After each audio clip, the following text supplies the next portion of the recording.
Hey, what's up everyone? My name is Nigel, and today I'm going to be showing you how you can make your YouTube videos look better. So starting off, I see a lot of YouTubers doing a setup similar to this, maybe not as dramatic.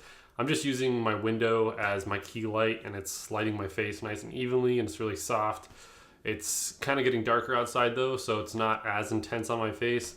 This obviously doesn't look too good, so I'm going to turn on a main light that I'm going to be using as my key.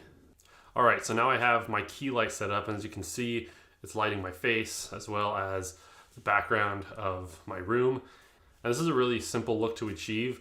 Even this right now doesn't look too bad, but we can still do a couple of things to make this image look better. If you guys want to know which light and light modifier I'm using, I'll have links to the products in the description below.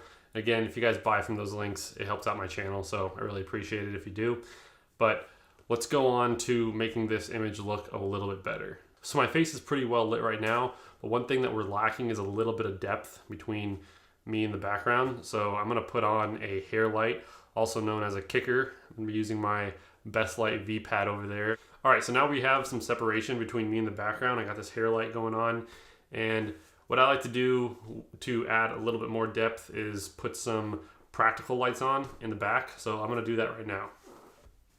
All right, so I turned on some practical lights in the back, which kind of helps separate me from the background. We also got a little bit of bokeh going on there. And so now I think this image looks pretty good. I have my main key, my hair light, and then some practicals on in the back. And I think this is perfectly sufficient for most YouTube video situations. But as we all know, your video can't just look good, it also has to sound good. So if you want to up the quality of your YouTube videos, it'd be a good idea to get better audio sources. Now, this can sometimes cost a lot of money, but if you're using something like a Panasonic G7 or the A6000 series, or in my case, the Panasonic G6, or the GH4 or GH5, it actually doesn't cost that much to get better audio. What I'm using right now is the Comica VM10, just right on top of the camera. And I think that for most like vlog style situations, this is perfectly sufficient. But if you want to up your game just a little bit, it doesn't actually cost you that much. All you need is a lav mic and a mic extension cable. So I'm going to switch out my shotgun mic for this lav mic, and you'll be able to hear a significant audio quality difference. All right, so now I have my lav mic clipped right onto my collar, and as you can see, the audio quality is a lot more crisp, and you can hear my voice a lot better because the mic is closer to my mouth. And that's really the biggest concern that you should have, is you don't actually need a lav mic per se. You just need to be able to get your mic closer to the actual subject, and that's gonna get better audio results. I always like having a lav mic though, because it's just really convenient and you can hide them on collars or inside jackets and stuff like that. So most lav mics don't really cost that much. The one that I'm using is a Aspen lav mic, but there's also a bunch of other mics that you can check out, and I'll have Amazon links in the description. Those are the ones that I would recommend looking into if you're on a budget. So now that we have our lights and our audio taken care of, you can do a couple other things to make your videos look better.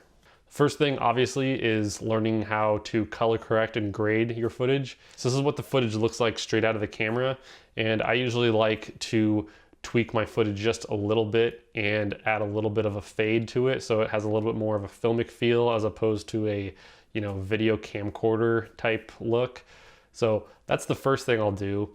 And then I'll usually add some film grain. That's something that a lot of people probably don't even notice, but I like to add some fine film grain to my videos, and that's just personal preference. I would assume most people aren't going for the filmic type look, especially if you're a vlogger or like a tech reviewer or something like that. You probably don't care about your video looking filmic, but I always like just adding a little bit of film grain because it just adds to the aesthetic that I'm trying to go for.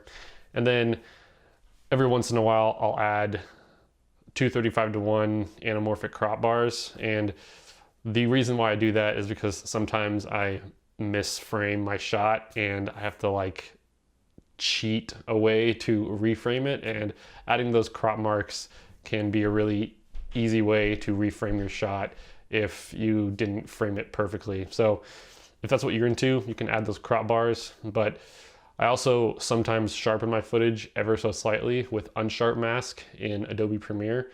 So if you're shooting on something like a Canon T2i or an EOS M or just a camera that isn't super sharp, using unsharp mask in Premiere Pro is what I do to sharpen up my footage.